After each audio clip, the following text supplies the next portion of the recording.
பொதுவா இந்த நெறைய பேருக்கு இந்த வீட்டுக்கு வந்ததுக்கு அப்புறம் தான் எனக்கு இந்த மாதிரியான டிசீஸஸ் வந்துச்சு. இந்த மாதிரியான நோய்கள் வந்துச்சு. நோய்க்கே நான் அதிகமா செலவு பண்ற மாதிரியான விஷயங்கள்லாம் எனக்கு இந்த வீட்டுக்கு வந்ததுக்கு அப்புறம் தான் நடக்குது. அப்படின்லாம் நெறைய பேர் நம்ம சொல்லி கேட்டுருக்கோம்ல சார். இதற்கும் வாஸ்துக்கும் சம்மந்தம் இருக்கா? என்ன மாதிரியான வாஸ்து அமைப்பு இருந்துச்சு அப்படின்னா, என்ன மாதிரியான நோய்கள் வரும்ங்கிறதையும் முன்கூட்டியே கணிக்க முடியுமா? 100க்கு 100% நோய்களுக்கும் வாஸ்துக்கும் சம்மந்தம் உண்டு. வாஸ்து புருஷன்னு சொல்லக்கூடியதே ஒரு ஹியூமன் பாடி தான். நீங்கள் அந்த படம் பார்த்துருப்பீங்க பல இடங்கள்ல. அவர் கை கூப்பி கையை காலை மடக்கி படுத்திருக்கிற மாதிரியான படம் தான் வாஸ்து புருஷரோட படம். அவர் ஆக்சுவலாக பூமியை நோக்கி உள்டாவாக படுத்திருப்பார்.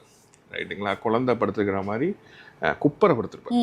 அப்போது அந்த குப்பரை படுத்திருக்கக்கூடிய அந்த வாஸ்து புருஷரை அந்த நம்மளோட இடம்னு நம்ம 4 கல் ஊண்டி பிரிச்சிடணும் இல்லையா, அதுக்குள்ளே இருக்கக்கூடியவர்.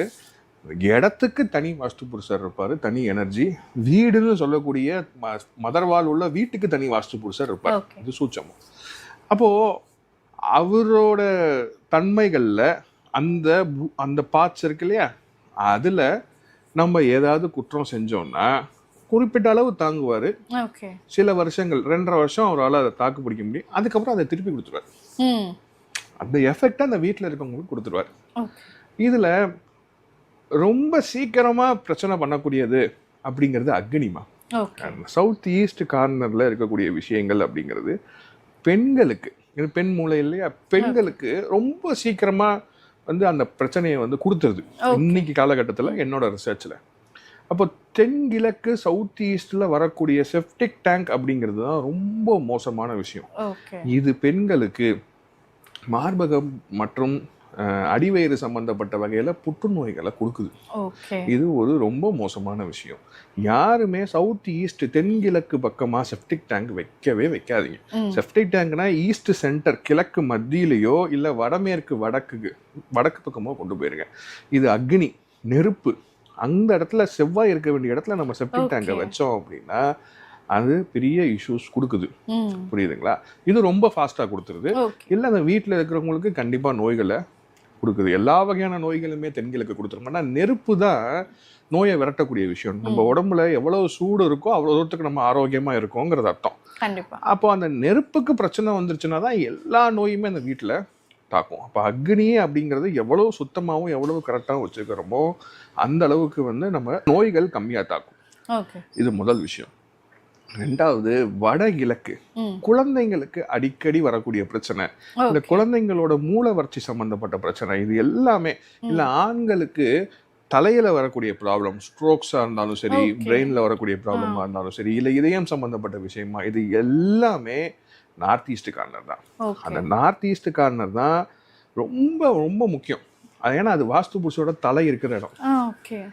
அந்த இடத்துல நம்ம வெயிட் அதிகமாக போட்டாலோ படிக்கட்டுகள் போட்டாலோ அங்கே தவறுகள் செஞ்சாலோ அது குழந்தைங்களோட குரோத்தை பாதிக்கும். குழந்தைங்களுக்கு அதிகமான நோய்களை திருப்பியும் கொடுக்கும். அந்த வீட்டோட தலைமகனுக்கு தலையில ப்ராப்ளம், தூங்க முடியாத விஷயங்கள், ஸ்ட்ரெஸ்ஸு, இந்த மாதிரியான விஷயங்களை கொடுக்கும். மெயினாக வடகிழக்கில் படிக்கட்டு போட்டால் அந்த வீட்டில் ஆண்களுக்கு, அதுவும் இளைய ஆண்களுக்கு 2 வீலரில் போகும்போது ஆக்சிடென்ட்ஸ் நடக்குதுமா. அது படிக்கட்டு, நார்த் ஈஸ்ட் படிக்கட்டு அப்படிங்கிறது ரொம்ப மோசமான ஒரு விஷயம். அப்புறம் மனசு சம்மந்தப்பட்ட விஷயத்தில் ப்ராப்ளம்னா அது வாயுவம் தான்.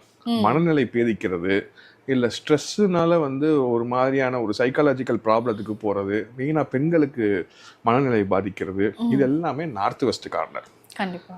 சவுத் வெஸ்ட் கார்னரில் ஏதாவது ப்ராப்ளம் வந்தால் தான் காலை உடைக்கிறது, கால் சம்மந்தப்பட்ட விஷயத்தில். ஏன்னா அது வாஸ்து புருஷோட கால் இருக்கக்கூடிய பகுதி இல்லையா, அங்கே இந்த ரத்த புற்றுநோய் சம்மந்தப்பட்ட விஷயமும் சவுத் வெஸ்ட் கார்னரில் தான் அங்கே கொடுக்குது.